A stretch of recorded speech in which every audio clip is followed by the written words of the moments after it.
By now, it's common knowledge that most NFL teams work around the clock thinking of ways to stay current and fresh in the design space. Those that do are constantly changing their looks drastically or making minor updates as they move forward. We commend them for it, appreciate the new gear, and love seeing fresh uniform matchups when the lights turn on. But then there are those redesigns that make you say, what the hell on God's green earth were they thinking?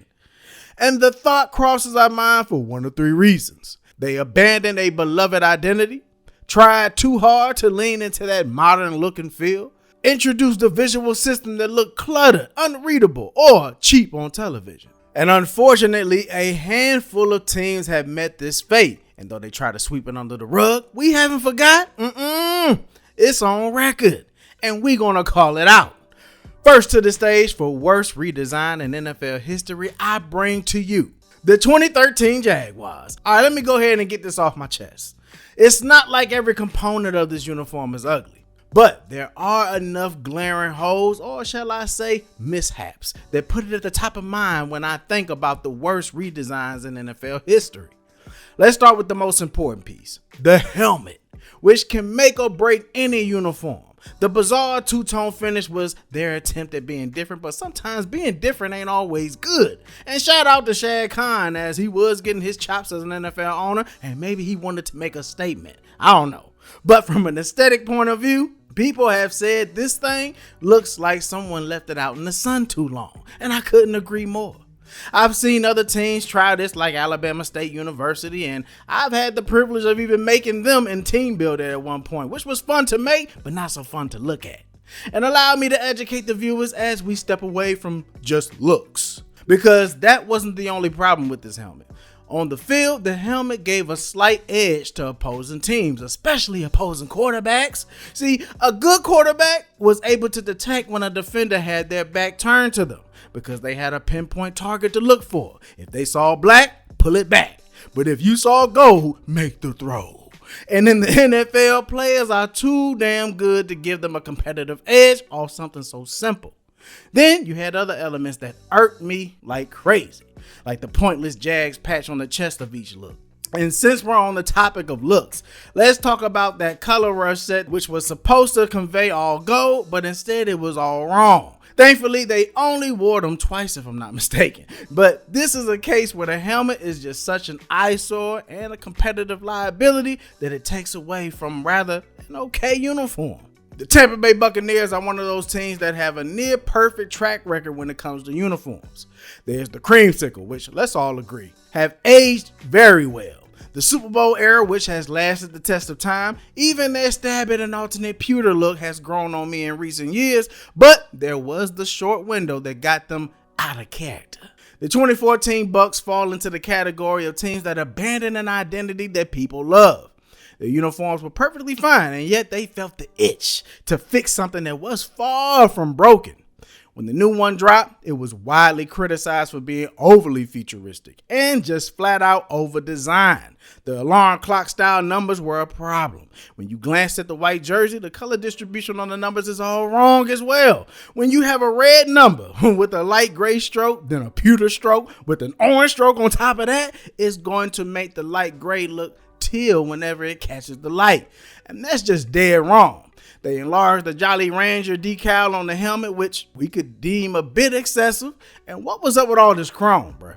The chrome face mask, reflective chrome numbers. There was the unpopular pewter shoulder yoke that clashed harshly with their red and white jerseys. In fact, the whole thing clashed, as it simply looked like they tried fitting every futuristic out-of-the-box detail into one design. It's almost like taking your favorite items of clothing from your closet and trying to style them into one look. You look like a damn clown. There had been a weird trend going on with Nike teams putting obsolete patches on jerseys because, similar to the Jags, the Bucs had an unnecessary word mark on the left shoulder. Just why? Speaking of patches, we got to talk about the patches all over the place.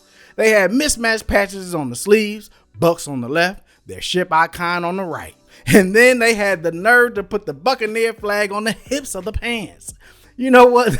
This just lets me know that the designers brought concepts to the table, and instead of choosing one, they had a case of decision fatigue and said, we want all them joints. Give me everything.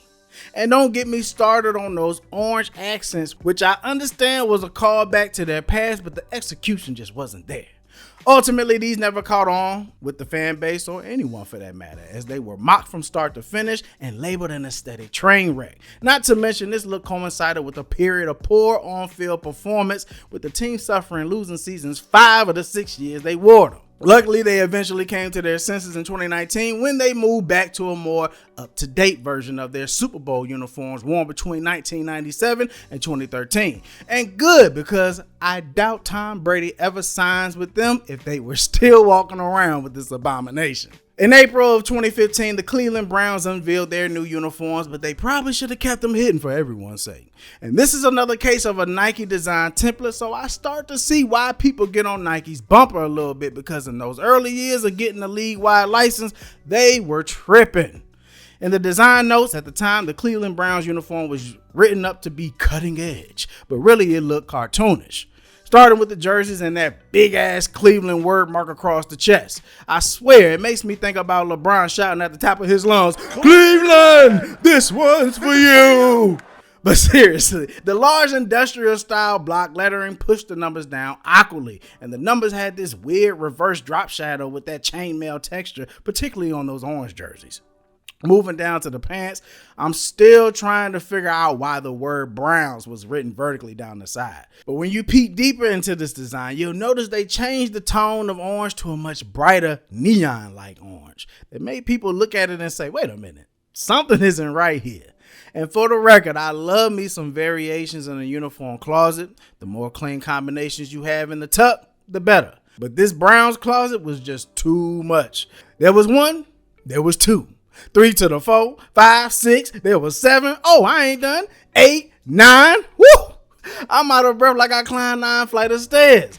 But 9 uniform combinations is crazy. And similar to a cat with 9 lives, you died every time you seen them. Lord. That Tootsie Roll brown on brown look, disgusting. And we not gonna forget that all orange look that caught so much hell they never even wore it in a game.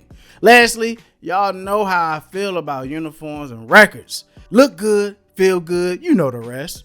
Well, the players must have felt like doo-doo brown because they played like it. A horrid 4-44 record during the lifespan of this uniform template. And yes, that includes the 0-16 season in 2017. At least the team had some decency later when they acknowledged they got it wrong. Even D. Haslam had to keep it all the way real, saying, I quote, "They've not been very popular with our fans." Good thing they corrected it later in 2020 when they went back to the traditional Browns look, one I and many others praise. And since we're on 2020, let's talk about the Atlanta Falcons, who rolled out a new uniform that really didn't go as well with the fans as they probably thought. At the time, the people wanted a simpler, classic feeling design. What they got was an overly basic, bland look that featured oversized ATL word marks that did the jerseys no favor, a gradient jersey that was extremely unpopular amongst fans and was considered gimmicky, and the combinations lacked specific asks from the fans. The all-white uniform was dull as ever, and the overall closet just lacked character. I don't know how many times I have to say it, but it's Atlanta. Where were the creative, meaningful design elements? Then to make matters worse, they included their 1966 themed throwback, which overshadowed the primary looks by a long shot, making a lot of fans wish they just brought those back permanently and canned the new threads. Overall, the 2020 redesign was encompassed by losing and a feeling of what if? What if they had leaned into those elements that are unique to Atlanta and that classic branding potential? It's funny too, because their most recent redesign, in 2026, garnered mixed reviews as well. And I've been on record for being slightly critical of them. I think it's clean and a major upgrade from the 2020 version for sure. But some of the same problems still remain. Lack of great pants, lack of depth, simple, but a little too simple. So who knows? It may end up on a list some years in the future titled NFL Redesigns that weren't bad, but left much to be desired. And I saved the worst for last. If chaotic ever need visual representation, the Buffalo Bills served it on a platter. From 2002 to 2010, the Bills wore what is considerably the worst looking uniform we've seen a team ever change to. And never mind the absurd logo they were rumored to roll out at that time, because it reminds me of a gas station you'll find on Highway 5.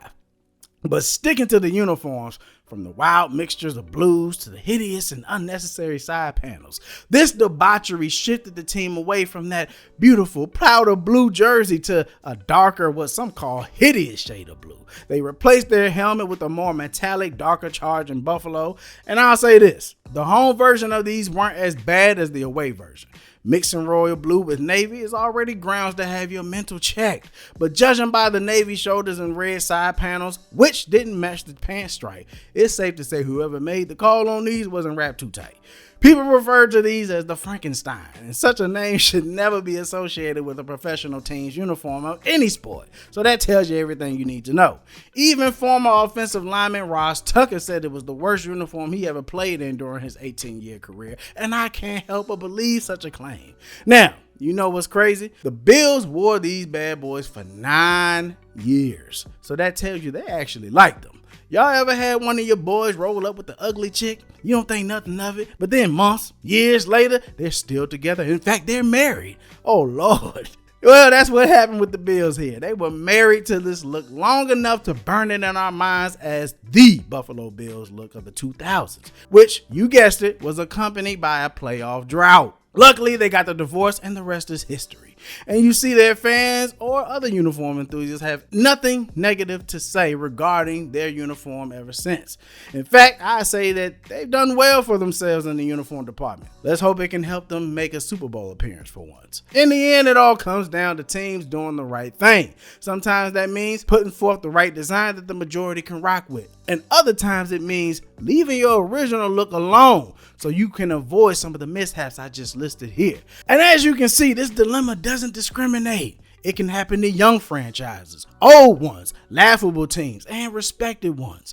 The thing I find most glaring is that a lot of these teams had terrible records during their terrible uniform run. So maybe Dion's famous saying isn't just some clever line we like to repeat every now and then after all. But let's hear it. Which of these do you think is the absolute worst on this list? And I want to know how many of you actually own and still wear one of these jerseys. Don't be ashamed, you wear it proudly, let it be known. In the meantime, I want you to comment what other uniforms come to mind when you hear the phrase worst NFL redesign. And like this video because you're still listening to my voice, which tells me you enjoyed it. Subscribe to the channel and ring that notification bell so you never miss a video. My name is Vinny, I'm known by many, and this is Deep in the Field, where you know we keep it real, and I'm gonna get at y'all real soon. Peace!